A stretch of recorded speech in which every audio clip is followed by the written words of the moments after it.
Will you step back into the season when a man in the dark pressed his name into the bones of a downtown hotel and left Los Angeles tasting metal in its sleep? The city's skin runs hot, windows glow with television light, and a brick tower hums as if it breathes through a lung of steam and neon. Names cling to rooms and refuse to loosen their grip. This building learned that lesson. In the lobby, a fan rotates lazily over a cracked leather couch, and somewhere up the shaft an elevator door scrapes and stalls, as if thinking.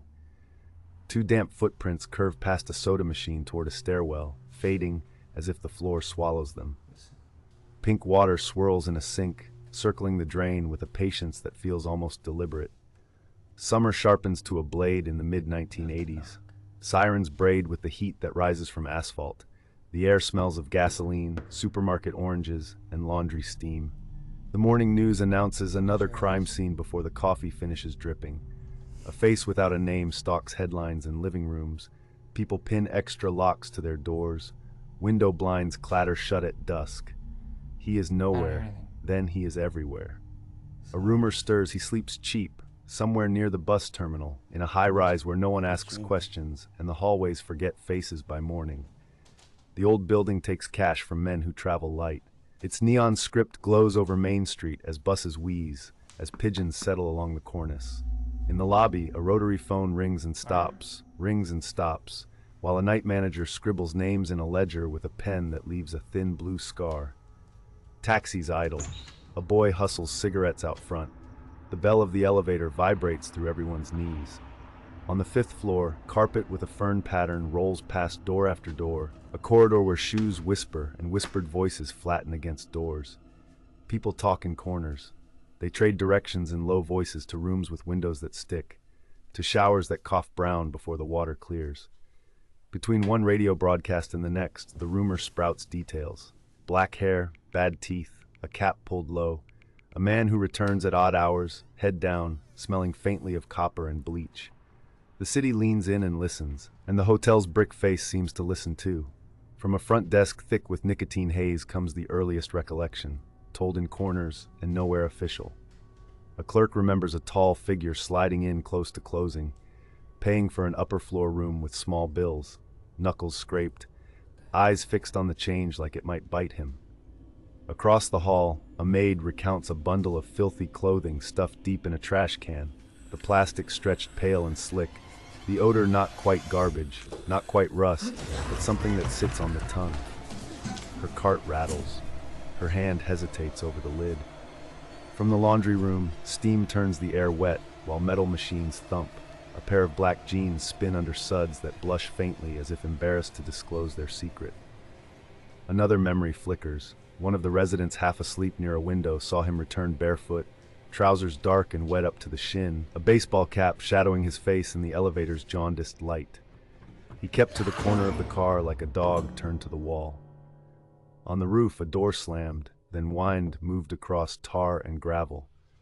Later, someone swore a man with a navy windbreaker rinsed his hands in a utility sink down the hall, water hitting white porcelain with a steady hiss, a watch band catching the light while a strip of something red peeled away and disappeared down the drain.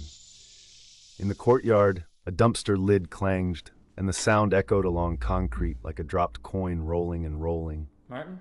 No one asked the desk for extra towels that night. No one complained that the elevator paused on floors no one requested. Sleepwalking? The building learned how to hold its breath. Voices multiplied. A porter cleaning the stairwell in the dead morning, with bleach stinging his nose and the railing sticky against his palm, thought he saw the same man descending 3 flights quickly, a grin like a cut pulled across his face, breath huffing in pleased little bursts. A soda machine clunked downstairs. A stranger bent to retrieve the can and stood very still when he saw the reflection in the panel's glass looking back at him. Eyes that didn't blink, not once. Arguments erupted in the lobby, then stopped as if tongues feared being noticed by certain ears. A woman with curlers in her hair claimed she caught the gaze of those eyes in the lobby mirror and went cold down to her wrists. A night window cracked and cooled in the first pink light of day.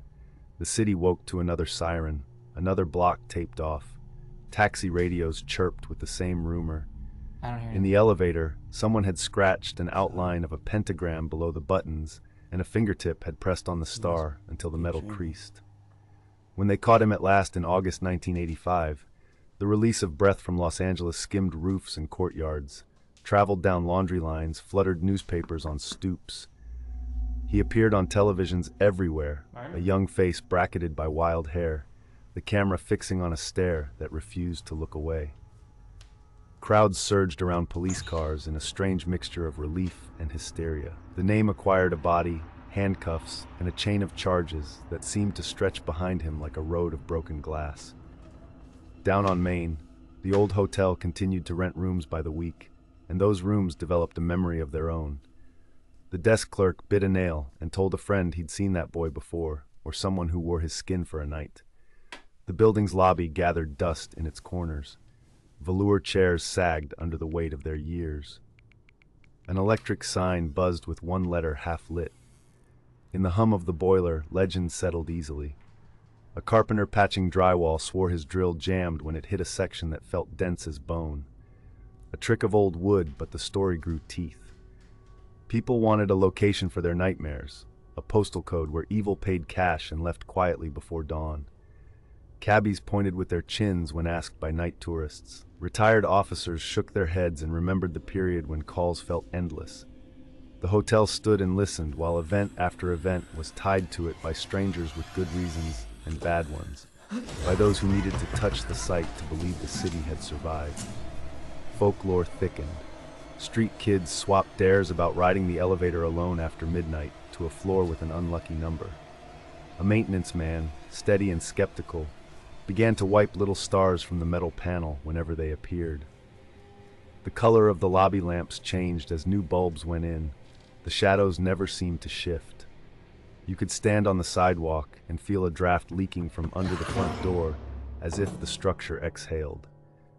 Tourists came to take photographs from angles that framed brick, neon, and a sliver of sky. They left with something they could not quite explain clinging to the edges of their memory. The hulking tower had seen poverty and sorrow for decades, but its reputation nodded after the arrest and would not untie. Every groan of the pipe, every slow moment in an elevator, became a hint. That is how folklore breathes, on superstition, on breath, on a building's patience. What exactly did those floors witness in those years? And does that patience still hold the heat of footsteps that were hunted and hunting all at once? You stand in the present, but the skin of the place remembers. The automatic door sighs open on its track. The lobby air is cooler than the street, with a tang of old carpet cleaner and coffee gone bitter on a warmer. A television murmurs near the front desk, volume low, ghost light playing across a clerk's glasses. In a corner, a plant loses leaves to dust and time. That rust-brown fern pattern still runs along a hallway, and a half-burned exit sign hums above a stairwell door. When the elevator arrives, it does not rush.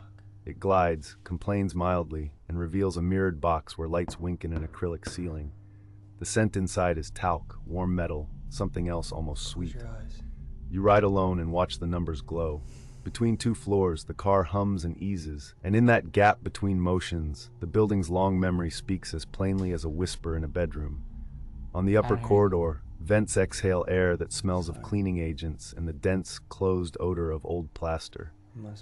A room door bears a gouge near the lock where someone once forced entry or panicked from the inside. Either story works. Through a window, the city stretches with its towers like jagged teeth, and a light haze making everything look farther away than it is.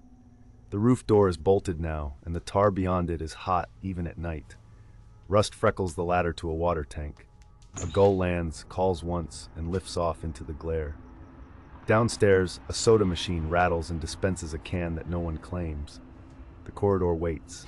The same carpet muffles a step you do not hear.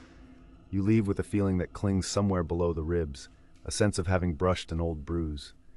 The city offers ramen and laughter, car alarms and mariachi from a distant doorway, and the brick tower watches as it always has. People will argue about who stayed within its rooms and whether evil takes lodging or merely passes through on its way to another address. Meanwhile, the shaft still hums, the lights still flicker when the power dips, and a custodian still finds coins under vending machines and wipes away marks no one admits making.